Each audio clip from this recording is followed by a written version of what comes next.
Hello everyone, welcome to my mini Gujarati blog. તો દિવસ શરૂ થાય છે સવારના નાસ્તાથી, જેમાં ખાખરા, ગાંઠિયા અને એક રોટલી અને સાથે ચા અને સાથે મારું પપ્પીનું બેસવું તો કમ્પલસરી છે। ત્યારબાદ હું કિચનમાં આવી ગઈ હતી, જ્યાં મેં સેન્ડવિચીસ બનાવી હતી મારા સ્કૂલના લંચમાં લઈ જવા માટે। મેં બીજા ટીચર્સ માટે પણ પેક કરી હતી, એટલે બહુ બધી સેન્ડવિચ લઈ ગઈ હતી। થોડું ઘણું ચીઝ બી નાખ્યું હતું અને ટીચર્સને બહુ જ ભાવી હતી।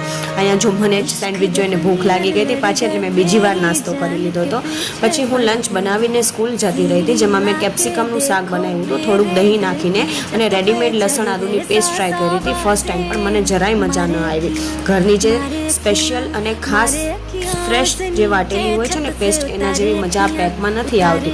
ત્યારબાદ હું સ્કૂલ વહી ગઈ હતી અને પછી બપોરનો લંચનો ટાઈમ થઈ ગયો હતો, જેમાં મેં કેપ્સિકમની સબ્જી, ભાત અને કાકડી ખાધી હતી। રાત્રે બહુ ખાવાની ઈચ્છા નથી, એટલે ખાલી ફ્રાઈડ રાઈસ બનાવી લીધા હતા। હું આ ચિંગ્સનો શેઝવાન મસાલા યુઝ કરું છું, તમે કયો કરો છો? આજ માટે આટલું જ। Subscribe my channel, thank you.